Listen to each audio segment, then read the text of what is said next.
Dear students, we proceed with criminal procedure. Last time, clearly, we discussed about what is criminal procedure, the sources of criminal procedure, the jurisdiction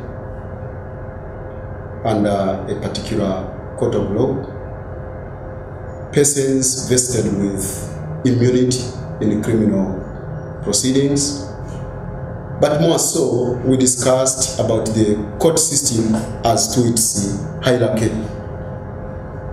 Now, today, we'll be speaking about institution of criminal proceedings.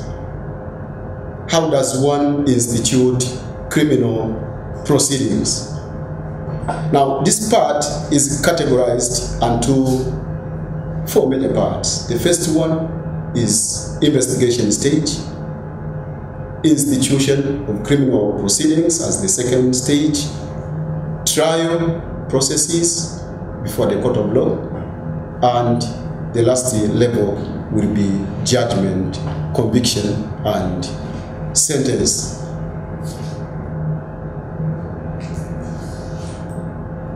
Dear students, as regards investigation of crimes, this power is vested to the state machinery, that is Tanzania Police Force. It is the body vested with investigation powers. However, there might be some other investigating bodies, but all of them are under the control of the police force as an investigating machinery. And these bodies might be Anti-Corruption Bureau, Customs and Tax Law officers. All these may be vested with powers to investigate, but the supreme body as regards investigation in Tanzania is vested to Tanzania Police Force. Briefly now, if it is the police force which is vested with powers to investigate, what is the role of the police force in the course of criminal procedure? The first role is to preserve peace, and the second one is to maintain law and order amongst the citizens. But in most cases, it is also vested with powers to prevent and detect crimes, and that is where the position for investigation chips in. But in the course of now putting in force the law, it is vested with powers to apprehend and guard the offenders or the suspects. But at large, it is vested with powers to protect the citizens' safety and their property. Those are the key duties of the police force. But on the other hand, it is vested with the powers to receive reports about crimes. Now, that is where any person who alleges to have an offense committed somewhere against him or against the public at large may go report at the police station. Now, what are the powers vested to an investigating machinery? That is police force. It is vested with powers to arrest and restrain movement of the suspect. But it is vested with the powers to effect search. It is vested with the powers as well to seize the property in the course of search or in the course of investigation. But as soon as it has arrested or detained, it is vested with the powers to grant or deny bail in accordance to the circumstances.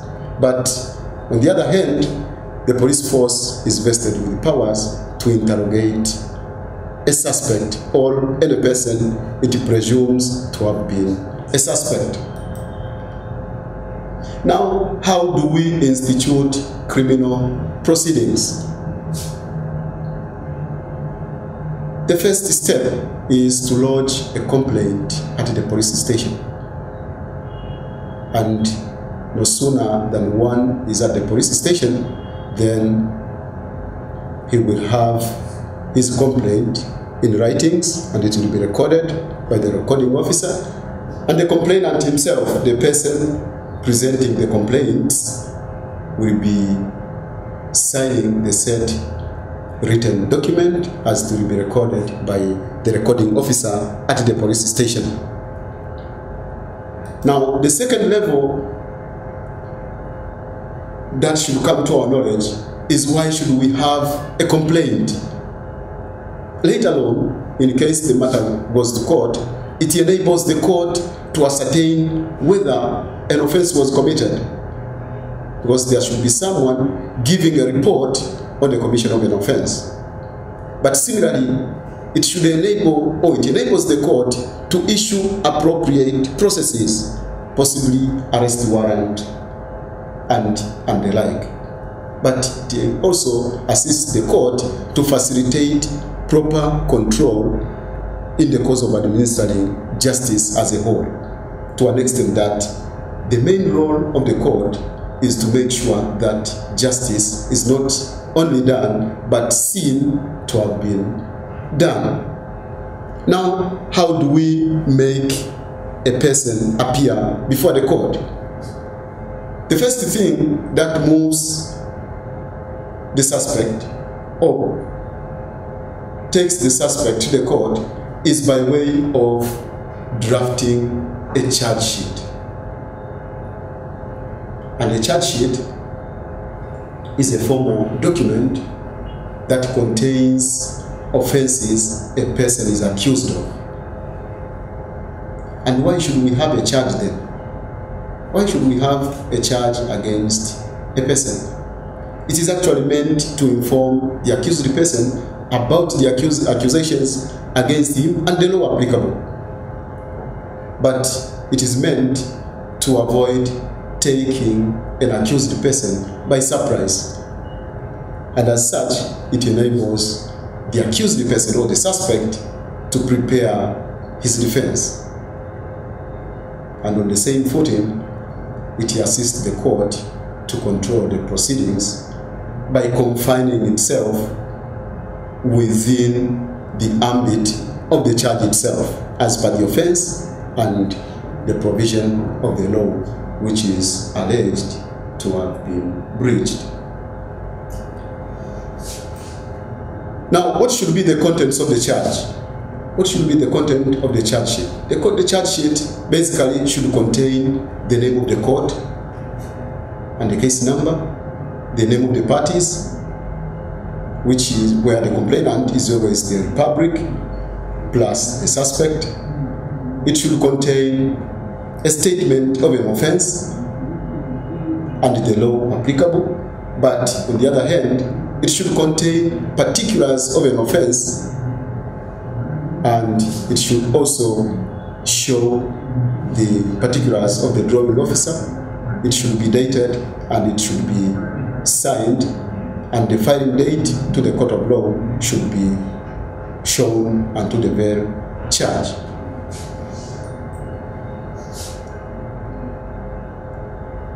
Now, after the charge is presented before the court, it comes another good level, which is a trial stage. The trial stage depends on the circumstances. The accused person may be present in court, or sometimes he may not be present. In case he's not present in court, there will be some procedures for procuring an attendance of that very person. It may be by issuing a summons, issuing an arrest warrant, or it may be by compelling the police officer to bring the said person before the court, either by habeas corpus, or as the case might be, or through the extradition order, or by committal order instructing the prison officer to bring the accused before the court. Now, as soon as the accused person is before the door, before the court, there comes the next level where the accused has to make his plea, and a charge must be read over before him by the prosecution side. He must make his plea whether he's guilty, whether he's not guilty. He may also plead out of his convict. He may plead out of his acquit. He may plead out of his pardon, or plea of no jurisdiction. All those might be his good pleas within the court of law. But what has to be noted here, the very plea made by the accused person must be made freely, and they should be made personally by a fit person. It cannot be made on behalf of an individual. Therefore, it is an individual suspect who pleads, who makes a plea before the court of law in his personal capacity and not otherwise.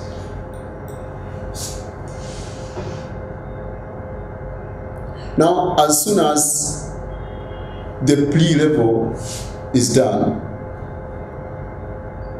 the court of law may either adjourn the proceedings for the next level, which is a preliminary hearing. What is a preliminary hearing then? It is this level whereby the court, together with the suspect, determine issues in dispute and issues which are not in dispute. At this level, it is the prosecution side that presents a memorandum of fact, and it is actually read over before the court to the accused person. And as soon as the memorandum of facts are read over, the accused person is vested with an opportunity either to agree on the read facts or to disagree. If he disagrees, then it forms part of the facts which are in issue, and the court must stand to resolve the very issue. As soon as the PH or the preliminary hearing is done, then there comes a full trial. Now, a full trial has its own procedure. There should be the order of speech. Who starts to address the court? It should be the person who is alleging as to the existence of a certain fact. It is the person alleging the existence as to the commission of a certain offense who starts to prove his case. Therefore, the burden of proof lies now to the prosecution side to establish whether there is an offense. Now, at this level, it is the duty of the prosecution side to call upon the witnesses, and the accused person is vested with the powers now, or with a right to cross-examine the witnesses. And as soon as the accused person cross-examines the witness, then the prosecution will be having a right to re-examine the witness. It depends on the number of witnesses that the prosecution might have, but all of them have to follow the same trend, that they should be examined in chief, they should be re-examined by the prosecution side, and they should be cross-examined by the accused person. Now, as per hierarchy, it is the prosecution that cross-examines, that re-examines, that examines in chief, and the accused cross-examines, and then the prosecution side is availed an opportunity to re-examine the witness. Now, through this very trend, as soon as the prosecution side has closed its case, then comes another good level, which is a submission of no case to answer. And why should we have a submission of no case to answer? The first thing is to avoid wasting much court time by calling upon the defense, calling upon the accused person to call upon his defense.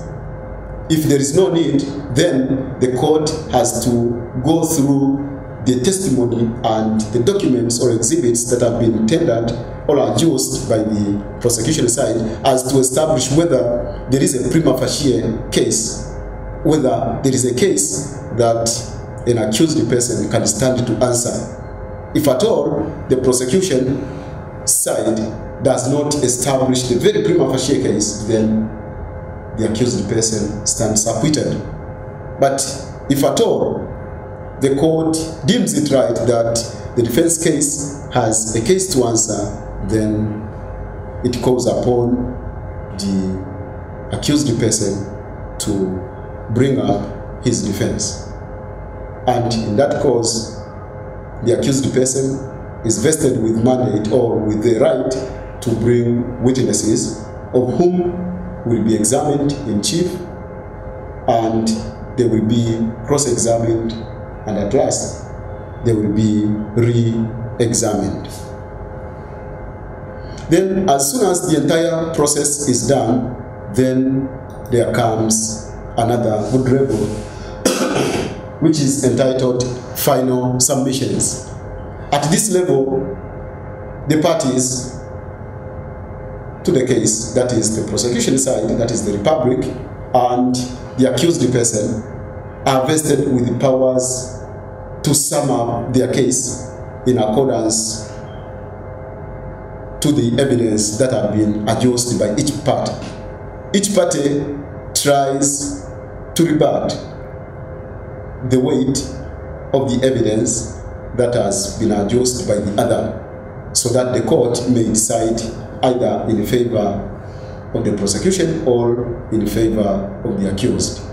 Therefore, they are to sum up the facts at hand as they were adduced by the accused person together with his witness, and the facts or the testimony adduced by the prosecution side plus the exhibits, and then the position of the law.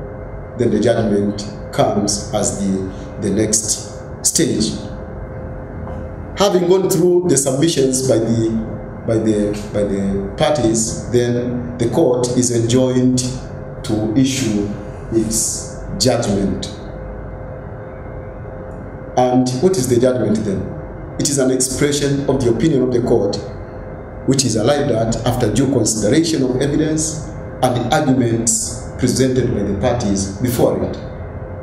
Therefore, in a brief, it should be the reasons, the decision, and the reasons for the decision. Now, what should be then the content? What should be within the judgment? Actually, the judgment should contain the points of determination, it should contain the decision, it should contain the reasons for the decision, and it should be dated and signed by the trial magistrate or trial judge, as the case may be. Now, as soon as the reasons and the decisions are given, either in favor of the accused person or in favor of the Republic, then there comes a level of conviction. It is this stage when the accused is either deemed guilty or not guilty. If the court presupposes that the accused is guilty, then it will avail him another opportunity for mitigation. It will avail him an opportunity for mitigation. And this comes before a sentence is passed, where the accused is given an opportunity to mitigate for a lesser sentence. Now, as soon as the mitigation is done, then the sentence level is passed. And it is done under the substantive law, which is the penal code or any other law which prescribes a given offense. And a particular law, obvious, will be giving the nature of the sentence that has to be passed. Either it can be a fine, it can be death sentence, it can be imprisonment for a given period, life imprisonment, as the case might be. Then the sentence is availed or is given to the accused person. But all in all, in the course of trial within a given court, the accused person is vested with certain rights. One of the rights that is vested to the accused person is a right to bail. And actually, in Tanzania, there are two categories now of the offenses as regards bail, which contains the bailable offenses and non-bailable offenses. But we have two types of bail, which are police bail, when the accused person is under custody of the police, and we have the court bail. And court bail in itself is categorized into two, which is bail during trial and bail pending appeal. Bail pending trial is provided to the accused person on conditional terms pending determination of the charge or the offense charged against him. But as soon as the decision is given by the court of law, then, say an accused is imprisoned, he may seek for bail pending his appeal, if at all he desired to make an appeal to the superior court in hierarchy. Then the court, having gone through the circumstances, may give that avenue pending appeal to the accused person. Why should we deal with bail? Why should an accused be vested with bail? The first aspect is that the accused person is presumed to be innocent until it is proved otherwise, and then is let free for a while pending determination of the accusations against him. As I've said before, there are categories of the offenses which are maybe bailable and others may be non-bailable offenses as prescribed by a given law, particularly the Criminal Procedure Act under Section 148 of the Criminal Procedure Act. It is presumed that bail is a right under our legal jurisprudence, but there are restrictions to bail, particularly to bailable offenses. When the DPP issues a certificate which is presented before the court, presented thereto showing that the accused person possibly is not entitled to bail under certain circumstances shown within an affidavit, then the bail might not be given to an accused person. But if at all there are previous convictions, if at all there is violation of previous bail conditions, if at all the accused own protection and safety is to be protected, he won't be granted bail. Now, those are statutory restrictions. But the court itself, is also vested with powers under its judicial discretion to grant or to deny bail. It may put some considerations or some conditions when it desires either to restrict the bail. It has to give such conditions, for instance, execution of bond with sureties. It may compel a person by restricting him from movement from one area to another, save to particular areas. It may also put some conditions of surrendering travel documents and any other conditions that the court may deem fit for the best interest of justice. As such, very briefly, that is the way the court proceedings may be instituted where a person is charged of a criminal offense. That is the end. Thank you for listening.